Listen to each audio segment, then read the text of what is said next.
You need to hear this. Major developments are unfolding right now. If you've been following the Israel-Gaza conflict, you know how tense and unpredictable things have been for months. But today, there's a possible breakthrough. Israel has just announced it's agreed to a new ceasefire deal, raising hopes for a pause in the violence that's gripped the region. Here's the latest. On Wednesday, Israeli officials confirmed they've accepted a new US-backed proposal for a 60-day ceasefire in Gaza, a move that could change the course of the conflict. President Trump announced Tuesday that Israel agreed to the necessary conditions for a truce and a potential exchange of hostages, signaling a rare moment of consensus among key players. The deal was hammered out with help from US, Qatari, and Egyptian mediators, who have been working behind the scenes for weeks to bring both sides to the table. It's a complex agreement, the result of intense negotiations and international pressure. Here's what's in the proposal. Israeli hostages, some of whom have been held for months, would be exchanged for Palestinian prisoners, offering hope to families on both sides who have been waiting anxiously for news of their loved ones.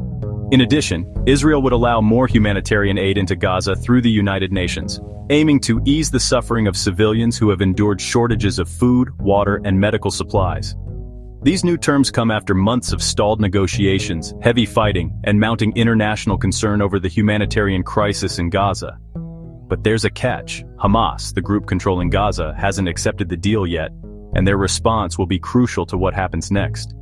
Officials say they're reviewing the terms, but their main demands, a permanent end to the war and a full Israeli withdrawal, aren't guaranteed in this draft. This means the path to peace is still uncertain. Israel, meanwhile, insists that Hamas cannot remain in power in Gaza, setting up a major sticking point for future negotiations.